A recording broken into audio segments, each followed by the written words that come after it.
Victory! Did you see it? The road out of Jericho was a traffic jam of burning vehicles and blazing corpses.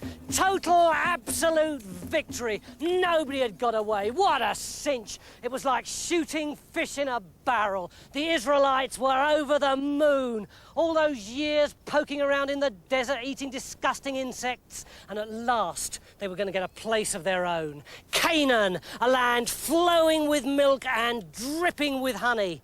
Achan slipped another couple of bracelets onto his wrists and his men started to laugh. He was just dripping with jewellery. He'd got crowns, he got bracelets, he got brooches, pendants, and a great red ruby stuck in his navel. He started to do a belly dance, and all his men clapped and cheered and laughed and hooted. Then they looked up, and their laughter slowly petered out. Stop! 7 scrawny holy men were standing there, and boy were they scary. Their hair all spiked and dreadlocked, their ragged clothes all torn and dirty. The scrawniest one grabbed Achan by the wrist and bent him till he was almost double. The plunder from Jericho belongs to the God of the Israelites, and to him only, he hissed. Remove those pathetic baubles! Meanwhile, in a smoke-filled tent at the other side of the camp, General Joshua swigged his 19th cup of coffee and plotted his next move. The town of Ai, he said at last, 15k to the northeast. What do you think? No problem, said Caleb. They won't know what's hit 'em. A few of our best lads, and it'll be in the bag tomorrow tea time. Easy peasy. I'll have the kettle on then, said Joshua. In the town of Ai, a pimply student lay panting at the feet of the mayor. They're maniacs, he gasped. They set fire to the schools, the hospitals, everything. They're going to take over the whole country. Please, you've got to do something. 5 o'clock next morning, and the sleepy little town was just beginning to wake up. A chicken yawned and laid an egg. A pig scratched itself. Just another ordinary day. Blam! Blam! Blam! Suddenly, there were soldiers everywhere. Joshua's crack troops, hard, heavy, and awesomely frightening. The chicken and the pig dived for cover as blazing torches were hurled into houses, windows smashed, shops looted. Deeper and deeper into the city they went, and nobody stood in their way. It was even easier than Jericho. They were right in the heart of the city itself now, and they hadn't sustained one single casualty. What a doddle. A bit disappointing, really. A great mass of enemy soldiers appeared from the left. More to the right. More in front of them. They'd been suckered. They'd run right into an ambush. Only one thing for it. Retreat! Back and back they ran, only now out of every side street appeared the enemy. The Israelites were forced to go this way, and now this way. Out of the city gates they ran, with the soldiers of Ai attacking and harrying them at every turn. Only one way to go now, up this little path. They'd run straight into a quarry. There was no way out, they were trapped. They'd have to turn and fight. They turned. The soldiers of Ai fell on them, and then the blood really began to flow. Come tea time, the kettle was on, but there was no tea party. The blooded remnants of the Israelite units staggered back into the camp, nursing their wounds. Fancy falling for such an obvious trick. Yesterday they'd been invincible, now they'd be the laughing stock of the whole of Canaan. They might as well slink back to the desert and their disgusting insects and forget all about this so-called promised land full of milk and stupid honey. Over in the centre of the camp was the God box. They staggered over to it, huddled against it for comfort, and began to sob. The anger of our God is terrible to behold. It was those holy men again, and this time their faces were twisted with rage. Which of you has roused the wrath of the God of the Israelites and caused his comrades to die? Summon everyone to this place. One among you has stolen the property of the Holy One, and they shall be punished. Then all the people came out of their tents and lined up tribe by tribe. And Joshua and the holy men prowled up and down the line, staring deep into everyone's faces. And when they got to Achan, they stared and stared, and their eyes were like searing, blinding lights, boring deep into his guilty heart. And he began to blink, and he began to shake, and the sweat poured off his body, and he said, all right, it's me, I'm sorry. And he dropped to his knees, and he grovelled, and he cried, and he begged for mercy. And the holy men strode over to his tent, and they ripped up his carpet. And underneath, the earth was freshly dug, and they plunged their hands deep and pulled out a gold bar, and another, a dozen gold bars, all looted from Jericho. Then they took Achan and his family and all his things to a place called Trouble Valley. And all the rest of the Israelites stood round the top of the valley holding big stones.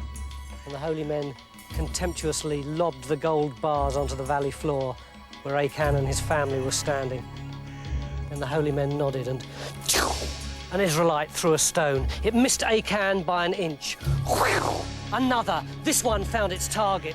And another. Achan and his family cried out in pain, but still the Israelites kept throwing. They threw and threw and threw till their muscles ached and their fingers bled. Then the crying stopped, and the valley was covered with a pile of stones. No one would steal from the God of the Israelites now. Next morning, another crack unit burst into Ai. Deeper and deeper into the city they ran, and once more nobody stood in their way. Then soldiers appeared from their left and from their right and in front of them, and once again they were forced to retreat. Back and back they went, with every side street blocked. This way they ran, and then this way. The soldiers of Ai were cock-a-hoop. This was going to be their second Israelite massacre in 24 hours. Out of the city gates poured the Israelites. After them flooded their attackers, and off down the road they went. As they disappeared into the distance, a head popped out of a ditch at the side of the road. Then another, and another, and another, until General Joshua himself climbed out of the ditch, raised his spear, pointed directly at the city of Ai, and with a blood-curdling yell, the Israelites streamed into the undefended city. Meanwhile, his special unit were racing into the quarry. Once more, the soldiers of Ai followed them, and they lifted their swords. But this time, it wasn't Israelite blood that began to flow. There was a polite cough. The soldiers of Ai spun round. Caleb and 200 of his men were standing at the entrance to the quarry. The enemy were trapped, sandwiched between Caleb's men and the special unit. Good morning, said Caleb, rolling up his sleeves. Time for tea, I think. Later that day, as a cloud of thick black smoke hung over the burning city, the holy men carried the God box into the centre of the square. They opened the lid, and they brought out an ancient, crumbling scroll. They stood there, dwarfed by massive statues of the corn god and the thunder god and the god of war, and they began to chant. Thou shalt have no other gods but me, says the God of the Israelites. Do you hear me? No other gods but me! 16 miles away, in the town of Gibeon, the people saw the smoke rising over Ai, and they started to pack their bags. Hold your horses, said the mayor. Don't get your knickers in a twist. The Israelites may be tough, but they're also thick as two short cedars of Lebanon, and arrogant. They think they're the only people in the world with a decent God. Look, you leave this to me. Nip down to the Oxfam shop and get me an old suit, an old pair of shoes and an old suitcase, all right? Then go to the baker's and see if he's got any of last week's bread rolls hanging around. Oh, and while you're at it, get my camel out the garage. Next morning, he rode into the Israelite camp holding a white flag. Good morning, he said. I've come to make a peace treaty. Now, why, said Joshua, should we want to make a peace treaty with you? Why don't we just flatten your city? Because I come from miles away, said the mayor. Miles and miles and miles and miles and miles and miles away. You try and imagine the furthest away you can possibly think of, right? Now, double it, add 100 miles, and then multiply by 3. Well, that is about halfway. Then why do you want a peace treaty? Asked Joshua. Because we've heard all about you. The fame of the glorious Israelites has spread throughout the whole of Canaan. How you heroically ran away from Egypt, how your great leader Moses led you round and round in the desert for 40 years, how you bravely ate all those disgusting insects. What a great people, eh? What a great religion. If your God has promised you the land of Canaan, then it's yours on a plate, isn't it? Yours and nobody else's forever and ever. We'd be daft not to want a peace treaty with you, really, wouldn't we? But suppose, said Joshua, that we make a peace treaty and then I find out that you live just round the corner. No! No, no, no, no! I've told you! We live miles away, miles and miles and miles and miles and miles away. Look, come here a minute. Look, take a look at this shoe. Now, this shoe was brand new when I started out, and this suit, 50 shekels from C&A the week before last, and this suitcase. And take a look at this bread roll. Now, this roll is as hard as a rock, isn't it? And see this green stuff on top? That is mould. Now, when I started out, this roll was as fresh as a daisy. That is how far I've come. All right, said Joshua. I swear by the God of the Israelites that we will make peace with you, that we won't kill you and we won't burn down your city. Give me a hand. How's that? Next day, Joshua rode into Gibeon. Is this your town, he said? Is this miles and miles and miles away? Is this double the number I first thought of at 100 and multiply by 3? Looks like a short walk down the road to me. Well, said the mayor, I'm a politician. You've got to expect a bit of flannel, haven't you? I did save my people, didn't I? Yes, you did, said Joshua, but I don't think they'll thank you for it. I said I wouldn't kill you, and I wouldn't burn down your city, and I won't. But from now on, your people will be our slaves. They will chop our firewood, they will carry our water, they'll wash our camels. Wherever we are, you'll be there too, scrubbing away on your hands and knees. Can't we discuss this a bit further, said the mayor. Clunk! A pair of iron chains snapped round his legs. Joshua turned away from the mayor and looked across the valley.